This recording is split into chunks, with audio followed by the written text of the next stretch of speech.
Shut up! So, there's an imaginary line down the middle of the back seat. I'm this side, you're that side, I'm that side, you're this side, I'm this side of the line, you're that side of the line. Then you can't cross the line. Yeah, no, I get the point. And then I stick my hand over the line. No. Hey, he says, you crossed the line. I didn't. No. And I stick my hand across the line again and again. No. You crossed the line, he says. I didn't. I say, and I stick my hand across the line again. Mom!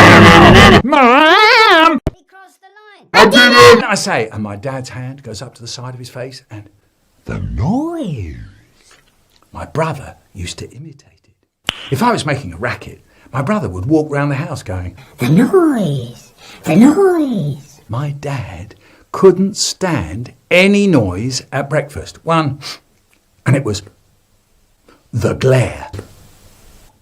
He comes downstairs, sits down in the chair, opens up the newspaper. You can't see him. All you can see is his hand. It comes out from behind the newspaper. We used to stare at the hand coming out, grabbing the cup, disappearing behind the paper. Once, my brother moved the coffee cup. He goes,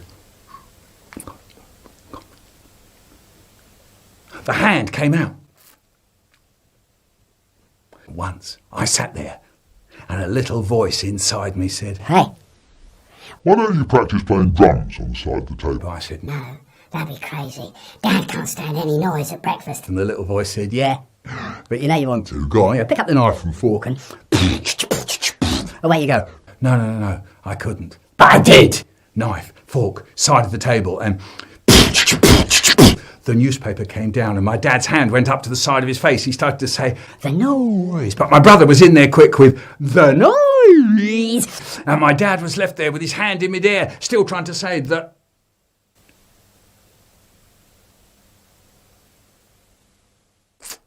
Dinner time, Eddie, I say. What do you want? Beans, says Eddie. No beans. And he says, beans, beans, beans, beans, beans, beans. He turns into the little fat iron bar again. Beans, beans, beans, beans, beans, beans.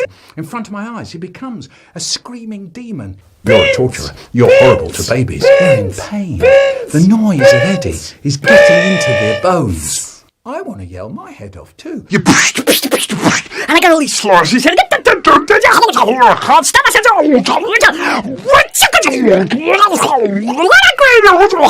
You get told you prick. Then the snatch Fugel arrives. Eddie, Look who's come to get you. He looks, and he stops howling.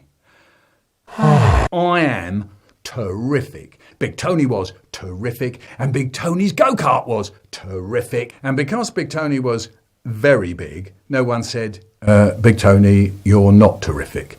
And that was that. He could make the wind blow in his hair. He could make the wheels of his go-kart go. And he went as he went past. Terrific. Haribo's dad said, no. Big metal staples. And he gave us some. He said they were heavy duty. Heavy duty? That sounded terrific. So then we tied cord round the front crosspiece, but Haribo's dad said, no, use the handle, pram handle. Control. Wow. that sounded. Terrific. Our go-kart was ready. So we took it up to the top of Moss Lane. And Haribo said, I'll steer. And he did. It was fantastic. The road went blurry. Can I have a go? Haribo said, no. Oh, go on, I said. No, he said, you've never done it before. Oh, go on, Haribo, let me have a go. Go on, I mean. Blimey, come on, Haribo. Go on. No. Okay. Don't worry about it. Now look out, won't you? Yeah. I know. And away we went. Hair. Yeah. The wheels. Yeah. Me. Yeah. But Halfway down Moss Lane, there's Moss Close, and that's where the road curves. I saw Moss Close coming up really fast. Steer! Shouts Haribo. Steer, you big wally. And the whole world went round once and twice and 3 times, and my head went rolling down the road, pulling me after it. Haribo was crying. I breathed in, and it kind of whistled. There it was again. We walked home. It was still whistling. I told Mum everything, and she said, Well, your teeth will probably fall out, you know. One of those nice things that mums sometimes say. Next day at school, they were all asking about the crash. They all looked at my tooth. And the tooth. Wow. That sounded terrible. When Haribo got his racer, his brand new racing bike, For Christmas. I didn't ask him for a go on it. No, I didn't, no. Yeah. No, I didn't. I wonder why. Oh, go on. I'd love a torch. Please. It was no good. I wasn't getting anywhere. Then came my birthday. On the table was a big box. In the box, a torch. My dad took it out the box. That is a waterproof torch. Waterproof. I got into the bath, switch on, search for ship and treasure, up, breathe, under again. Then the torch went out. I shook it and banged it. I couldn't get it to go again. My birthday torch. The Torch. it won't work. It's broken. And my dad says, what do you mean? It's broken. It couldn't have just break. How did it broken? I don't know. It just went off. The noise. You must have been doing something with it. No. It just went off. Just try telling the truth, will you? How did it break? It just went off. Are you mad? Ruined. Completely ruined. For weeks and weeks, he nags a stupid that he wants one of these waterproof Torches, and the first thing he does is wreck it. How long did it last? Connie, how long did it last? 3 minutes? 2 minutes? 2 minutes? 3 minutes? These things cost money, you know. Money. It just went off. We walk into the shop. My dad goes up to the man at the counter and he says, you see this torch?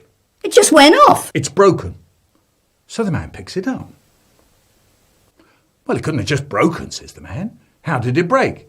And my dad says, It just went off. oh, come on, says the man. These torches don't just break down. So I said, well, actually, I was in the kitchen and I got a hard kick on the ankle from my dad. I was in the kitchen and... It just went off. So the man said that he would take it out the back to show Len. He came back a few minutes later and said that Len couldn't get it to work either. It just went off. You'll have to have a new one, he says. I should think so too. Thank you. Outside the shop, my dad says to me, what's the matter with you? Are you crazy? You were going to tell him all about your underwater swimming fandango, weren't you? Blabbermouth. Stand by for the dive bomb. Wow. Did you see that one? We piled up all the cushions in the corner so you could go tunnelling along the wall, round the corner, back to the chair, next to the settee, jugga, jugga, jugga, jugga, jugga, and banging your feet on the floorboards, thudder, thudder, thudder, thudder, thudder. Great! Now away we went. Stand by for dive bomb. Woo! Bouncy, bouncy, bouncy, bouncy. Red Devil! Yahoo! The doorbell.